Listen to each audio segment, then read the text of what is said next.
Phil Collins built his career behind the drums. For 50 years, those hands created magic. But in 2024, something devastating happened. The 74-year-old legend can no longer hold drumsticks. His latest health update shocked the music world. It started during a routine checkup. Doctors found something they didn't expect. Now, the man who gave us In the Air Tonight sits in silence. His hands shake uncontrollably. The nerve damage is worse than anyone knew. What the doctors discovered will break your heart. Phil Collins was born on January 30, 1951 in Putney Hospital in southwest London. The city still carried the scars of World War II. Bombed streets were being rebuilt and rationing would not fully end until 1954. So his family lived in a steady mix of hope and hardship. His father, Grierville, had survived the war as a paratrooper. His mother, June, first worked in a toy shop and later became a theatrical agent for kids. Their small Wandsworth home always felt busy, always felt creative, even when money was tight. Phil was the youngest of three. Clive loved drawing and would grow up to become a cartoonist. Carol dreamed of ice skating. Phil was the one who could not sit still. At age 5, he began tapping rhythms on biscuit tins, turning the kitchen into his own tiny studio. Every sound in the house became a drum, every beat felt like the start of something he could not yet name. His early school years were filled with this restless spark. At Nelson Primary School, he was the kid who always wanted to perform. The kid who made noise in every class. The kid teachers struggled to contain. When he moved to Chesapeake County Grammar School, he formed his first band, The Real Thing, and even brought in his future wife, Andrea Bertarelli, as a backup singer. They played basic garage rock using a cheap drum kit his family had saved to buy. At the same time, he played football, rehearsed band songs, and watched his mother bring home stories from theatrical auditions at the Barbara Speakey Stage School. June even sent him to small modeling jobs. And by age 10, he was posing for fashion magazines.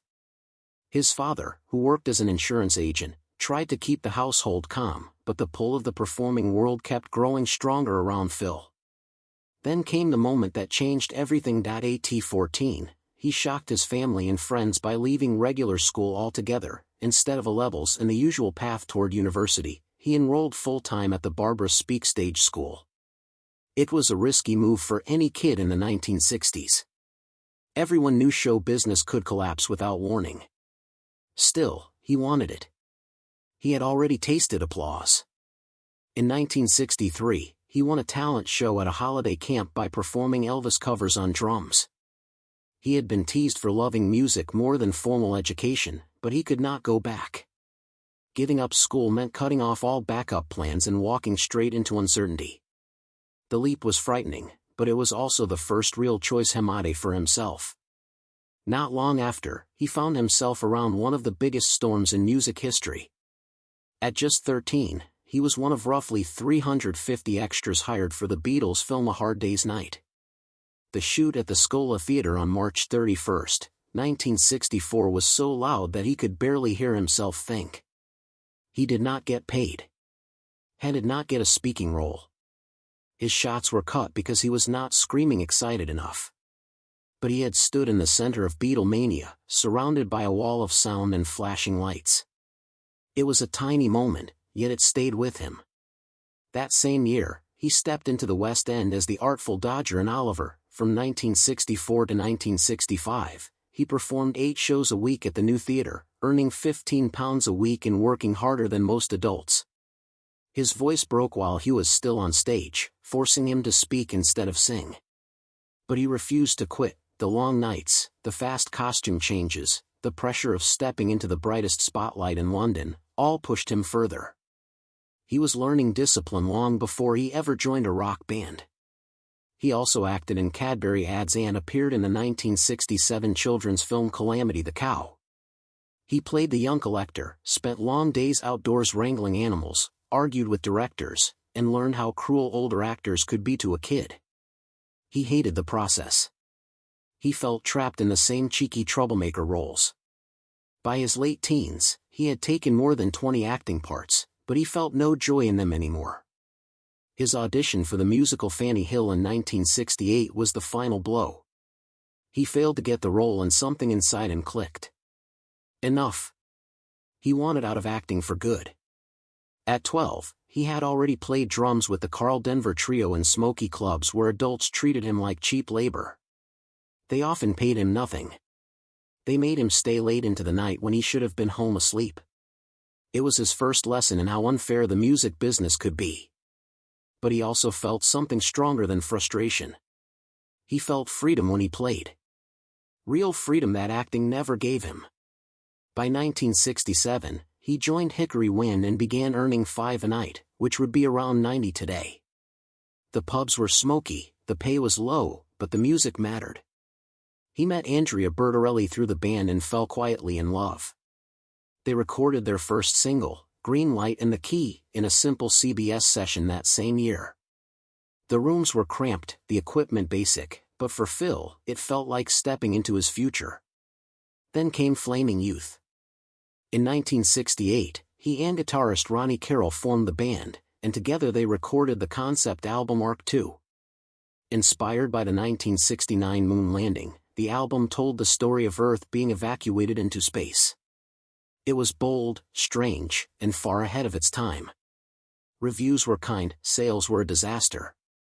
Only about 150 copies sold. The band fell apart soon after. It hurt, but it also pushed him toward the next door. In 1969, he auditioned for Blind Faith, the new supergroup with Eric Clapton and Steve Winwood. He was 18 and sure this was his moment. They told him he was too young. He walked away crushed.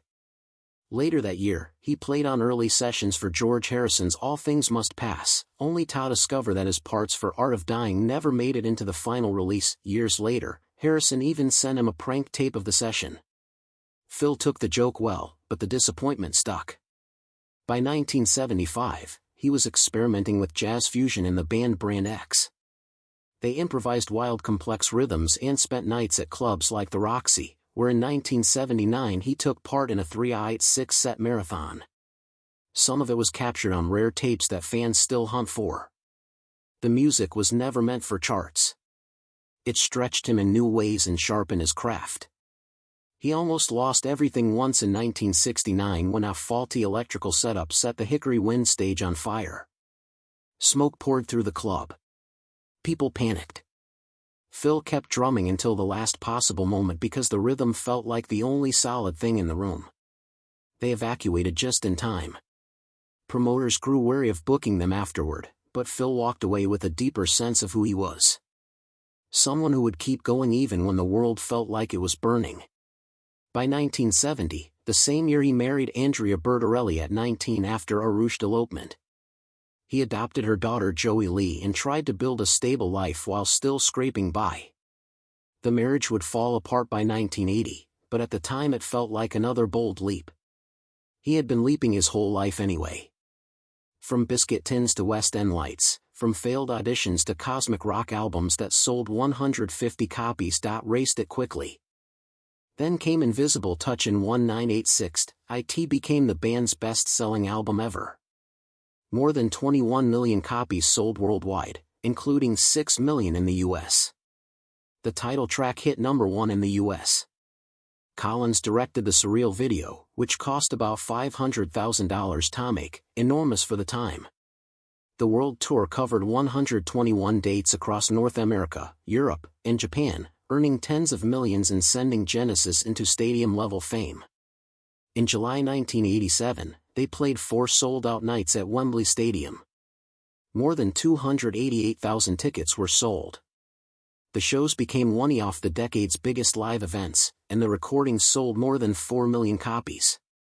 Collins admitted the puppet visuals and Land of Confusion strained his voice, but the scale of those nights pushed the band into rock history. During that era, he also worked with Eric Clapton on the 1986 album August. He produced and drummed while hiding a growing numbness in his hands from spinal wear caused by years of drumming. He performed through pain without letting fans know, holding everything together even as his body resisted.